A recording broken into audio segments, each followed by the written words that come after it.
There's a version of the FBI agent that lives in movies and prestige television. Dark suit, credentials, something expensive on the wrist. The implication being that serious work requires serious equipment, and serious equipment signals itself. The reality is different. A lot of agents in the field are wearing a $100 Casio, specifically in recent years, the GA-2100. So the Casio G-Shock GA-2100 Module 5611. Plastic, different colors, metal, it doesn't matter. So you are going to use the mode button here in order to toggle between Not issued, not mandated. Chosen, repeatedly, independently, by people whose job depends on their equipment not failing them.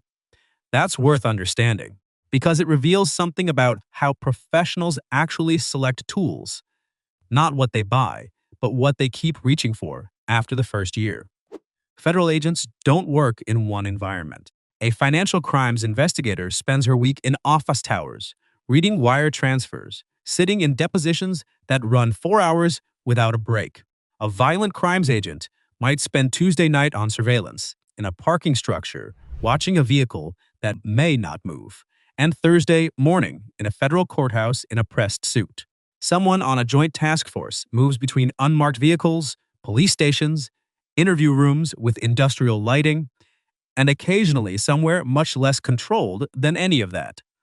A field, a warehouse, a neighborhood where they're the only suit for miles. The watch has to work across all of it without becoming part of the problem. the current time that is displayed on the home screen. So when you start to wear and work on your G-Shock, you need to have the time displayed. Here we have the light button, which is going to... In law enforcement, timing is documentary. A warrant executed at the wrong logged minute has legal implications. Surveillance windows need precise start and end times.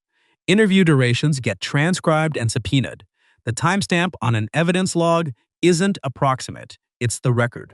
Agents check their watch constantly, briefly, while doing something else entirely. It's one of the highest frequency interactions they have with any piece of equipment all day, and it happens without thinking. A watch that demands attention at the wrong moment gets replaced, not through any formal decision. It just stops being the one they reach for, and a better option takes its place. Some agents use Garmin's, some wear basic smartwatches, some don't wear a watch at all and rely entirely on their phone. The G-Shock isn't universal, and that's worth acknowledging up front. But it's common enough in FBI circles that it's become the answer people converge on when they've worked through the problem seriously, not because anyone told them to, not because it appeared in any recommended equipment list, but because it kept showing up on the wrists of people who seemed to have figured something out. The GA-2100 specifically, the G-Shock has a founding story worth knowing briefly. In 1981, a Casio engineer named Kikuo dropped his watch, a gift from his father, and it shattered on a bathroom floor. He spent 2 years building something that wouldn't. His brief, survive a 10-meter drop onto concrete, 10 bars of water resistance, 10-year battery life. He called it Triple 10. It took over 200 prototypes to get there. The first G-Shock launched in 1983. The core solution was a floating module. Best and most complete insight when it comes to this watch. Its durability. We'll open the watch up to see what it's made of. I'll also cover its wearability, its legibility, and I'll explore different variations of the model, and we'll talk about the shopping experience to then close. The movement suspended in shock-absorbing material inside the case, insulated from impact before it ever reached the mechanism.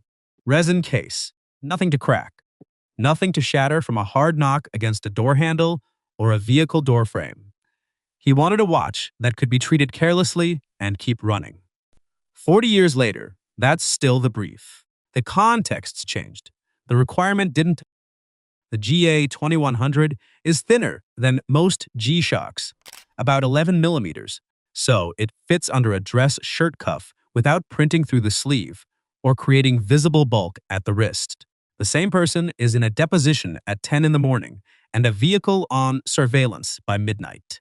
The watch has to disappear in both places, and disappearing starts with not being noticed. Analog hands over a digital display. You read it instantly without waking a screen or navigating a menu. In low light, mid-conversation. In a moving vehicle, you look, you know. One interaction. Nothing more. One example of what bad design costs. A smartwatch vibrating during a sensitive interview. An agent reaches to silence it, the source notices, the room shifts slightly. Small disruption. Real consequence in a conversation that was already fragile. The GA-2100 doesn't vibrate. It has no notifications. It doesn't ask for anything during the interaction. The buttons are recessed. The watch doesn't change modes because it caught a seatbelt buckle. The strap doesn't rotate during a physical confrontation or slip down the forearm after 2 hours in a surveillance position. These aren't unusual demands. They're the things that make gear annoying to depend on, quietly and repeatedly until it gets replaced. After a year of use, the case scratches. The strap stiffens in cold. None of that changes what it does. Unlike most G-Shocks which have bulky and imposing case designs, the Casio made its mark with a slimmer and more refined case profile, which is likely the reason this watch captured the hearts of so many. The Casio filled a gap in the G-Shock range. Battery replacement is a few dollars at any pharmacy. No cable, no app, no update required before an early morning operation. Equipment that needs specialized maintenance introduces dependency. Fieldwork doesn't have room for extra dependencies. There's a dynamic in federal law enforcement that shapes gear choices more than any policy. Agents work regularly alongside people who earn considerably less. Local detectives, 15 years on the same precinct. County deputies on joint task forces. The informant, sitting across a cinder block table, who's already uncertain whether this arrangement works in their favor. These aren't abstract categories. They're the specific people an agent is trying to build trust with or extract something from in rooms where that trust isn't a given and can be lost before anyone speaks. The person across the table takes inventory. What shoes, what jacket, what's on the wrist, not always consciously.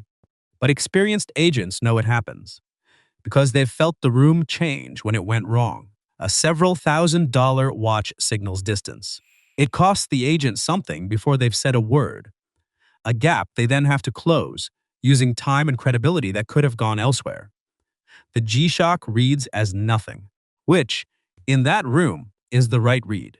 People notice more than they say. Competence that doesn't announce itself moves through difficult rooms more freely than competence that does. Agents figure this out through specific situations, not training. Eventually, it becomes instinct, just part of how they think about showing up. The GA-2100 spread through FBI circles specifically, not G-Shock broadly, because the earlier models couldn't do what this one does. Those earlier G-Shocks were obviously field instruments, built to survive punishment, which they did. But they announced what they were: thick, blocky, visually tactical. An agent who wore one into a financial institution during a white-collar investigation or to a meeting with a U.S. attorney was making a visible statement about how to be perceived. Some assignments absorbed that. Others couldn't afford to. The GA-2100 doesn't create that problem. It reads as serious without reading as tactical. Someone across a conference table registers it as a purposeful watch and moves on. Nothing about it invites a second look or a question. It doesn't interrupt the room. And in professional environments, that ability to disappear is its own form of competence. For a lot of agents, that resolved something they'd been managing around for years. The trade-off between field durability and professional credibility was real. The GA-2100 made it go away, giving people the opportunity to get their hands on a more wearable G-Shock that had a luxury aesthetic, infiltrated the market with Royal Oak style links and brushed finishes that you could attach to your Casio to get that touch closer. Very little gear survives 40 years of professionals depending on it. The G-Shock has been in continuous use since 1983. Military personnel, search and rescue teams, law enforcement across multiple decades and contexts. People who needed it to work and had limited options when it didn't. Not in controlled conditions. In the field, under conditions nobody designed for, by people who couldn't file a warranty claim and move on. A newer watch with better specifications is a genuinely different proposition. Not necessarily worse, just unproven in the way that actually matters. Consumer buyers absorb the cost of a disappointing product. Professionals absorb it in ways that can't always be measured in money. The G-Shock already ran the test. The FBI didn't put it on their agents' wrists. No procurement memo, no official endorsement. Individual agents made individual decisions and converged on the same answer often enough that the watch became embedded in the culture without anyone deciding it should be. That process matters. There are watches with military certifications and law enforcement, branding, tactical finishes, purpose-built marketing, pricing built to signal serious intent. Some of them are genuinely capable. None achieved this kind of quiet, organic, institutional presence. The G-Shock got there by being useful to enough people over enough time that the recommendation spread without anyone managing it. One agent to another. No context needed. Just this thing works. I don't think about it anymore. In professional environments, unsolicited recommendations from people with no stake in the outcome are the most reliable signal available. When one agent passes that recommendation to another, the real question being answered is simple. Does this thing create problems? The G-Shock's answer across decades has been no. Back to that contrast. The forensic labs, the surveillance infrastructure, the institutional weight behind every operation, and on the wrist of the agent running it. A scratched resin watch that cost less than dinner. Knocked against vehicle doors, evidence lockers, the frames of more interview room doors than anyone tracked. Run through warrant executions and long surveillances and early morning operations without once requiring a thought. It didn't earn its place by being impressive. It earned it by not being a problem. Across enough situations and enough years that agents stopped questioning the choice. In professional environments, that's the standard. The G-Shock clears it for $100. That's not remarkable. That's the point.